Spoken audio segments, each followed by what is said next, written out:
Right, Enchanting in Daggerfall is incredibly overpowered and it completely alters the way the game plays. However, unlike future games in the Elder Scrolls series, it is very difficult to unlock Enchanting, and even get access to any magical items takes quite a bit of effort. You have two options. You can either join the Mages Guild and get up to the 5th rank, or you can join the Temple of Julianos. For either one of these, it requires you to get a reputation of 50. Completing a quest with any guild gives you about 5 reputation, and before you can get promoted, about 30 in-game days has to pass. This can easily be accomplished with fast travel, and the last thing the game checks is your 2 highest skills that fall within their faction. Your highest has to be at least 55 and your second highest at least 21. Okay, after you've done that, you need gold. There's a lot of ways to do this. You could go to a bank and borrow a bunch of gold and then never pay it back, or maybe pay it back. You could do a bunch of dungeons, loot everything, put everything in your wagon. There's a lot of ways to get gold in this game, but right now your goal is to get a boatload of gold. Right now I just borrowed $500,000 from a bank, so I'm good to go. Next, you got to get some items to enchant. I like to go to different alchemist shops and try to buy gems. The gems you're looking for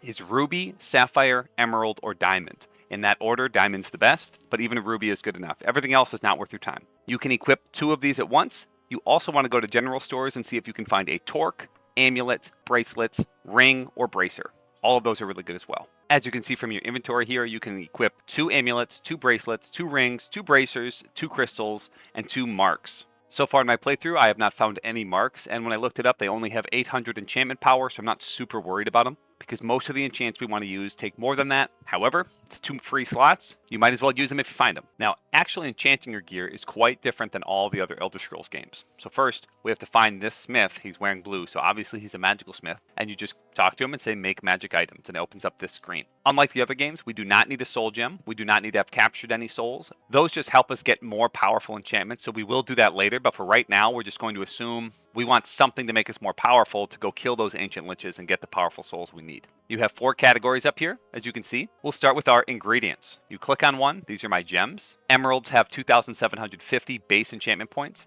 Rubies have 1,750. Some weapons and armor have good enchantment value, like shields have pretty good enchantment value. And obviously, as the material gets better, the enchantment value goes up. But right now, we're just really focusing on items that aren't part of our gear, because you'll want to be upgrading your gear pretty frequently as you find Ebony or Daedric gear. You're upgrading it pretty early to mid-game. So back to that Emerald, 2,750. I'll click Add Powers, and these are all your options. If you don't have Spell Absorption, it's not a bad thing. That costs 1,500. And Increased Weight Allowance is a pretty cheap one, but it doesn't stack. So one of your items, you want to put Increased Weight Allowance 50% additional. It just gives you 50% more carry weight on one of your items. However, the main one, the best one, is Enhances Skill, and then you just pick any skill you want, and it gives you plus 15 to that skill. So for example, if I want to have really high destruction, I can have Enhances Skill Destruction. Increasing your weapon skill just gives you 15% chance to hit. Increasing dodge is really useful, because you'll never get hit yourself. And if you're doing a hand-to-hand build, increasing hand-to-hand is the only skill that will increase that damage. However, I'm going to focus right now on my magic skills. I already have a Spell Absorption one, so I don't need that. And I have a weight allowance thing. Because when your magic skills get above 100, your spells within that school of magic will only cost 5 magicka, even if you're using a spellmaker to make a really powerful spell. You can also use cast when used or cast when held, so if I want to be able to cast free action with an item instead of buying the spell, or recall instead of buying the spell, this is not a bad thing to throw on as well. Though it takes a decent amount of points, and I don't usually do that. I'd rather just cast the spell myself. But it can be nice to have one in an oh crap situation. So right here I have Destruction, Dodging, and Longblade. If I wanted, I could just hit Enchant, and that costs 27,000 gold and nothing else. And I have the gem and I can just equip it. Next is side effects, disadvantages. This is where Soul Trap comes in. You can click on Soulbound, and if you have a soul gem with a soul in it, you can click on it. Now I bought this one just to show that a giant only gives you 30 reduced enchantment points. It's not very good. These side effects lower your enchantment points. So I could do extra weight. It makes this gem way more, and it goes down some enchantment points. I could do weakens armor, and it goes down more enchantment points. You could hurt your reputation. You could have it hurt you unless you use it every week. So you have a lot of options. In the UESP under enchantment power, it's got a list of how much all of these enchantments increase. So for example, enhancing a skill costs 900, and how much those disadvantages decrease. If you want to take a bad reputation with everyone, that's 5,000 enchantment points. But more important than these disadvantages is the souls. If we can get a soulbound lich and use that disadvantage where it's soulbound to an ancient lich, that's 2,500 enchantment points with no disadvantages attached to it. Another decent option is a vampire or vampire ancient, because they're 700 or 1,000 with no disadvantages attached. But notice most of these numbers are very low, such as 100 or 300, which isn't enough to really do anything, and a lich, which is decent, will deteriorate the item in sunlight and make you do low damage versus undead. Or the one with a lot of souls, the Daedra Lord, will make you take damage in holy places and the item will weigh more. However, that could be worth it for some items because that's 8,000 enchantment value. So if you can get a Daedra Lord soul, not a terrible idea. Though you never really need it. If you don't want to take damage in holy places, just get liches because you don't really need that much more enchantment power than 2,500. So up here you can name them whatever you want by clicking up here. When I'm doing the ruby, I'm going to keep focusing on my destruction skill, and why not repairs objects? It will just repair everything in my gear. I set an option in Daggerfall Unity that I can repair magic items. Because I set that, this will repair all of my items, whether they are magic or not. By default, it is impossible to repair magic items in this game. Personally, I think that's just so tedious and a headache that I have to remake all of these magic items. I just don't want to deal with it. However, if that feels like cheating to you, this would only repair non-magical items. Items like my gems aren't going to break anyway. The UESP explains magical health better than I could. If you just have a magical cloak, for example, of 1500 health, casting its spells, or even if it's when held, as you re-equip it, it will use its health. I think overall, it's just more tedium. I'm going to have repair magic items on, but again, it's not going to make a big difference. If you just have passive powers, your magical gear will not ever break. Another side effect I like to put on a lot of my items is called Weakens Armor. That's 700 points, and it reduces your armor rating by 5. Now that sucks. However, it doesn't stack. So if all of your items have Weakens Armor, your armor is still only reduced by a total of 5 overall. And if you're putting on a lot of dodge, well, fortifying your dodge increases your dodge by 15, and your dodge skill reduces enemies' chance to hit by 10% of your dodge skill. So if you're able to increase it by 150, then they have a 15% lower chance to hit. So if they only had a 30% chance to hit you, now they'll be at a 15% chance. And it's pretty easy to overcome that Weakens Armor effect if you have a lot of dodge. So I'm going to enchant my gear with Enhanced Destruction and Enhanced Dodge, and I'm not going to worry about whether or not they all have Weakens Armor. Though if it doesn't get me an extra enchant, obviously it doesn't really help putting it on. So this will cost 23,000 because that's how much my positive powers cost in total. So we'll watch a really sped up version of this, but basically what I'm doing is I'm just going to finish enchanting everything with Fortified Destruction, maybe some Fortified Dodging, maybe repair my own gear. I already have Spell Absorption. I can have extra spell points in the moon or something, or during different seasons. And if I ever need more enchantment points, I just throw in Weakens Armor. And now I have 114% Destruction. Really, it doesn't matter how much you have, you just need more than 100%. And with that, we are going to run on over to the Spell Maker. So on this character, I've used enchantments to get my destruction and my restoration over 100, so all of their costs are now negative.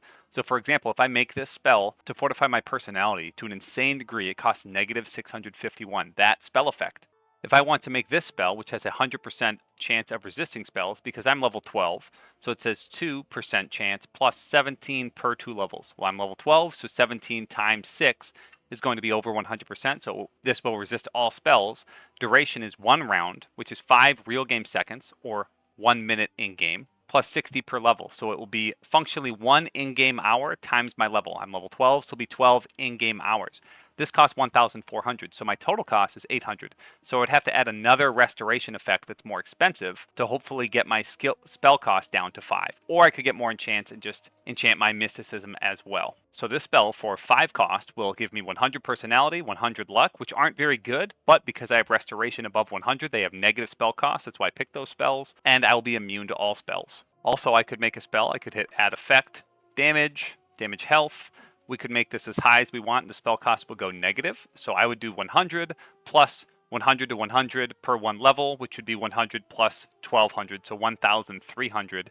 And then just make sure to click over here on the bottom right, you hit area at range. And then on this side here, you can make it fire, cold, poison, shock, or magic, your choice. So this one I have 2 damage health that did that same effect. So this is 5 cast, and this will kill any enemy in at range in an area. This spell immunity one, so if I click this and cast it, and this paralyze, heal, and shield will give me free action, an insane regenerate spell, and an absurd shield where I will never die. And now you can see my personality and luck are maxed out. I could have added more fortify attributes. It's free, I just don't really need to, so there's no point. And now I can pretty much do whatever I want. I'm invincible. So because this shield spell is so powerful, it's stopping 78 to 79 health per level, close to 1,000 damage that I'm stopping for 5 magicka. And I'm immune to paralyze, and my health is regenerating. Well, it's regenerating at 1,300 every 5 seconds. And this is going to last for 13 in-game hours. So I can have any amount of enemies wailing on me.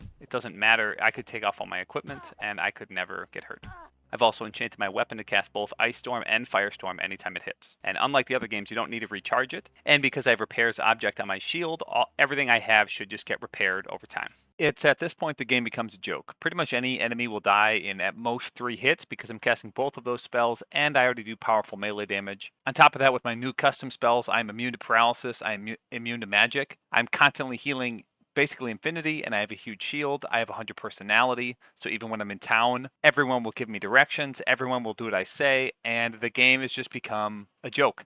And this is without actually spending a lot of effort with enchanting. Okay, this is kind of a silly spreadsheet, but I had to throw a spreadsheet in this video, and it's just to show you that if you really min-max the system, it can get kind of insane. So these are the best items for each slot. These would be their base enchantment power. If you get an Ancient Lich for each of these, that's 2,500 soul power. You could attach a Daedra Lord to any of these, and that would be 8,000. I think that's overkill because it makes you take damage in holy places. And really, do you want to have any downsides?